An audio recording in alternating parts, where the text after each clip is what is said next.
ኃይልን በሚሰጠኝ በክርስቶስ ሁሉን እችላለሁ። እንዲህ ብለህ አስበህ ታውቃለህ?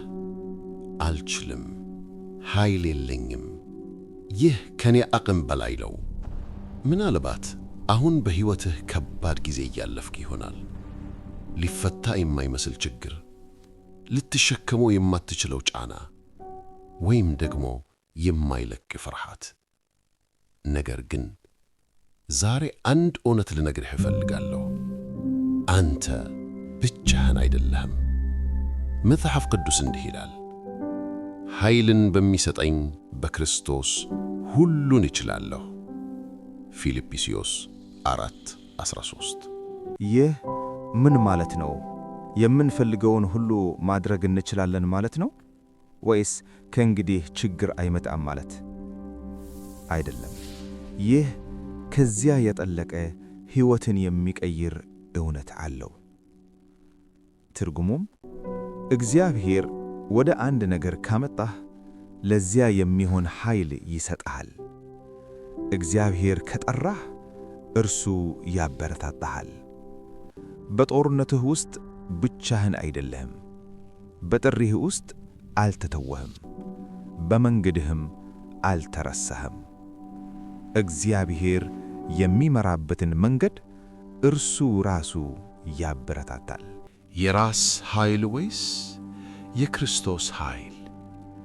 ብዙ ሰዎች ይህን ቃል በተሳሳተ መንገድ ይረዱታል።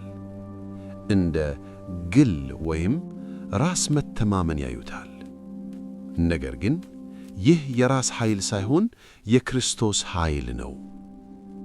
ይህን ቃል የጻፈው ሐዋርያው ጳውሎስ አልጋ በአልጋ ሕይወት አልነበረውም።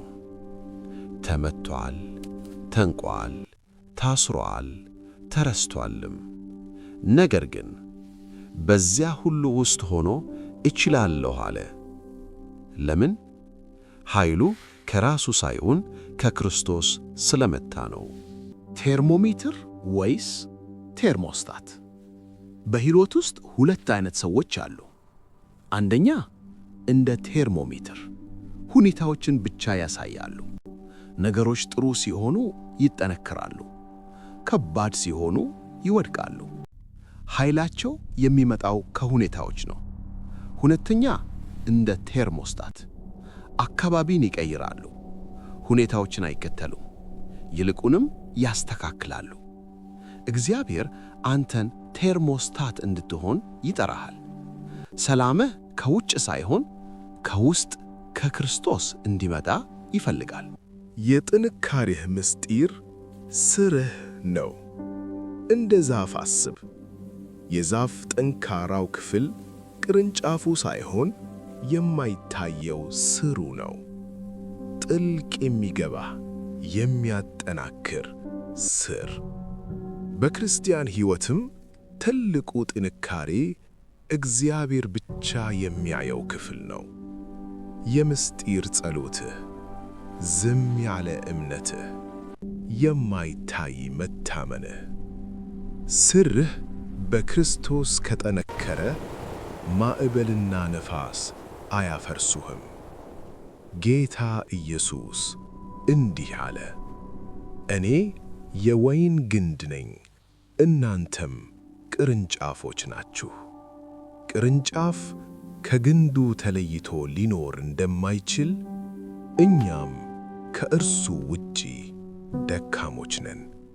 ከክርስቶስ ጋር ግን እንቆማለን፣ እንጻናለን፣ እናሸንፋለን። ዛሬ ምን ትላለህ? ፍጹም መሆን አያስፈልግህም። ሁሉንም ነገር ማወቅም አይጠበቅብህም። ጳውሎስን ያበረታታው፣ በእስር ቤት ያቆመው፣ የማይቻለውን ያሳየው ክርስቶስ ዛሬም ሕያው ነው፣ በአንተም ውስጥ አለ። ስለዚህ በሚቀጥለው ጊዜ ፍርሃት መጥቶ አትችልም ሲልህ በእምነት እንዲህ ብለህ መልስ፣ በክርስቶስ እችላለሁ። ነገሮች ከባድ ሲሆኑ በክርስቶስ እችላለሁ። አንተ ጠንካራ ስለሆንክ ሳይሆን እርሱ ጠንካራ ስለሆነ፣ አንተ በራስህ ስለምትበቃ ሳይሆን እርሱ ስለሚበቃህ፣ ሁሉ ነገር ይቀየራል። ዛሬ ድንበርህን አትመልከት፣ ወደ ክርስቶስ ተመልከት። ኃይልን የሚሰጠኝ በክርስቶስ ሁሉን እችላለሁ።